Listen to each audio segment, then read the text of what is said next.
करसों पंचायत में हम बने हुए हैं और यहाँ से एक और दिग्गज उम्मीदवार हैं सुमित्रा देवी जी। सुमित्रा देवी जी ने इस बार चुनावी मैदान में मुखिया पद के लिए नॉमिनेशन दिया है और अभी उनके प्रतिनिधि हमारे साथ हैं अमरजीत यादव जी। अमरजीत जी से जानेंगे कि आखिर इस बार क्या चुनावी मुद्दा है इनका और इन्होंने पंचायत चुनाव लड़ने का फैसला क्यों लिया है। बहुत बहुत स्वागत अमरजीत जी। सबसे पहले आपने अपना कीमती समय दिया है इस पंचायत चुनाव में। जनता समझ भी रही है, सोच भी रही है और जनता को सोचने के लिए और समय चाहिए। इस बीच आप लोगों को क्या कुछ उम्मीद और आशा है इस चुनाव को लेकर? सबसे पहले तो पूरे पंचायत को हमारे तरफ से नमस्कार है और पंचायत का विकास जो होना चाहिए, जो पिछले 5 साल में तो देखा सुने भी होंगे जा करके आप क्या किया। यहाँ से जो उम्मीदवार है वो तो कह रहे हैं कि हम बीपीएससी टॉप मतलब कर रहे हैं और शिक्षित हैं, काम अच्छा किए हैं समाज में, फिर भी आप लोग नाराज हैं। वो सब चीज तो आप जनता से पूछ सकते हैं कि जनता क्या बोला होगा, वो तो आप पूछे भी होंगे जनता ने क्या बोला है और ये जनता भली भांति जान रही है। जी बिल्कुल बिल्कुल।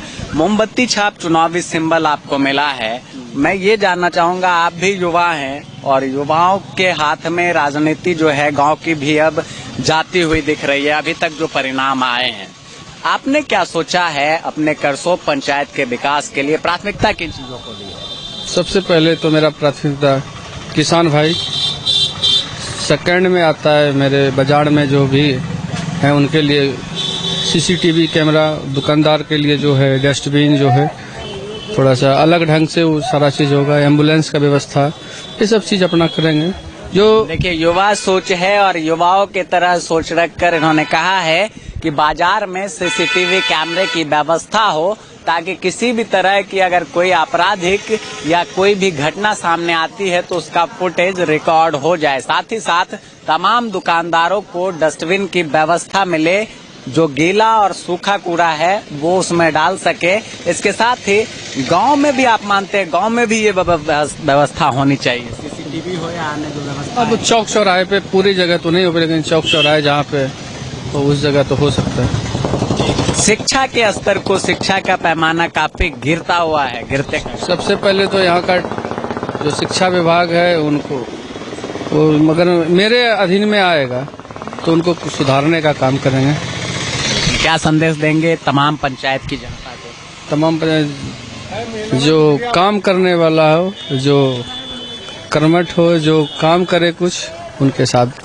बिल्कुल। तो देखिए ये हमारे साथ सुमित्रा देवी के प्रतिनिधि थे, नाम है अमरजीत यादव जी। करसों पंचायत से इन्होंने चुनावी मुखिया पद के लिए चुनाव लड़ने की ठानी है और इनका चुनावी एजेंडा जो है वो काफी नया है। इन्होंने कहा कि ग्राम पंचायत के चौक चौराहे पर सीसीटीवी कैमरे लगाने के साथ साथ जो मार्केट प्लेसेज है, जो छोटा छोटा कस्बा है, वहां पर डस्टबिन की व्यवस्था हो, शिक्षा के पैमाने और अच्छे स्तर पर पहुंचे, इसके लिए प्रयास जारी है और इन्हीं मुद्दे को इन्होंने चुनावी एजेंडा बनाया हुआ है।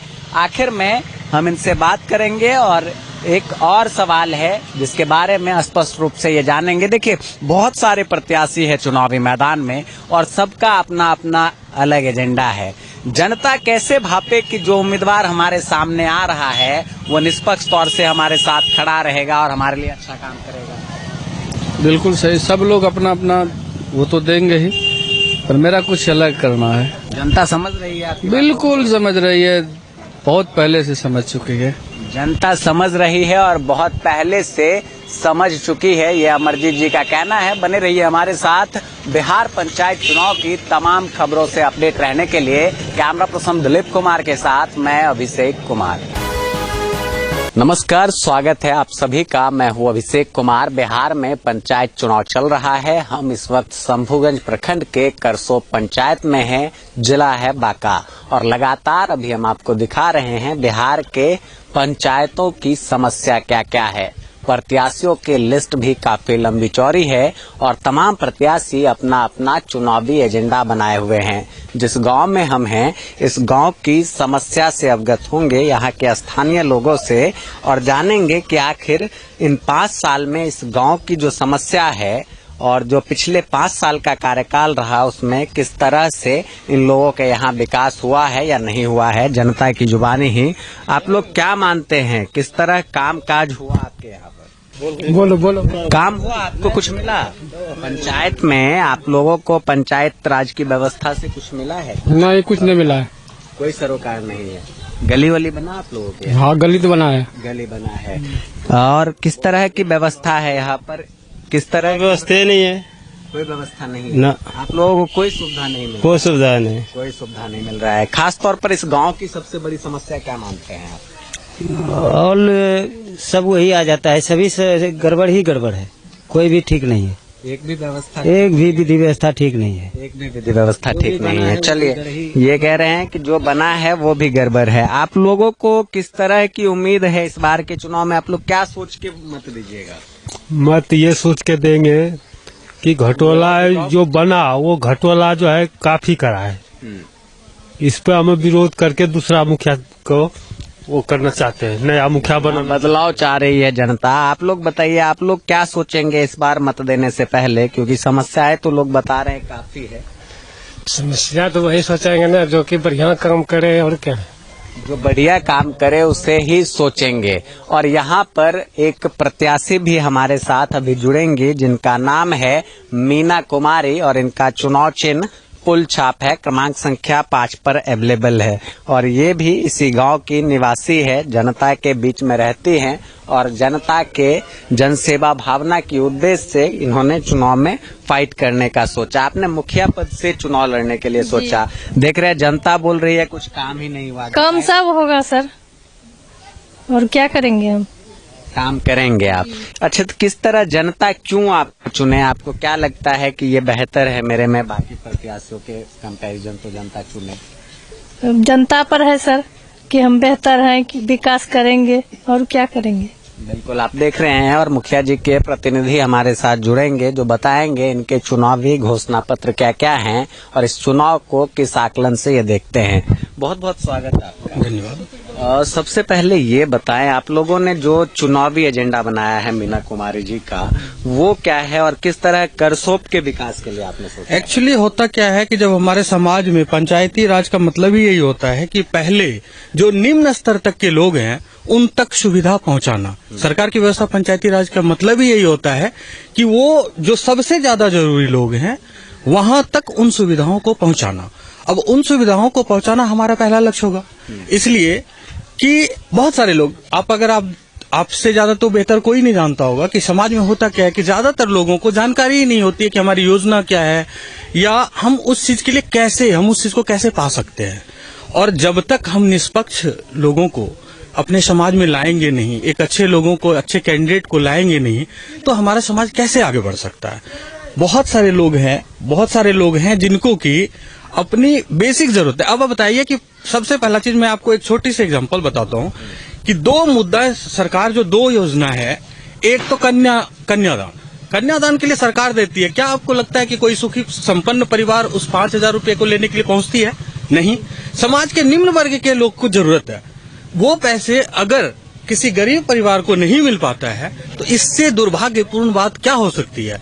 श्राद्ध के लिए जब किसी की अंतिम संस्कार होती है तो तो आपने देखा होगा कि ऐसे भी एक समाज की परंपरा थी, बहुत पहले से चलती आ रही है और चलते रहेगी, कि अगर कोई गरीब लोग हैं, उनके परिवार में अगर कोई खत्म हो जाता है तो समाज इकट्ठा करके उनको अंतिम संस्कार कराती है।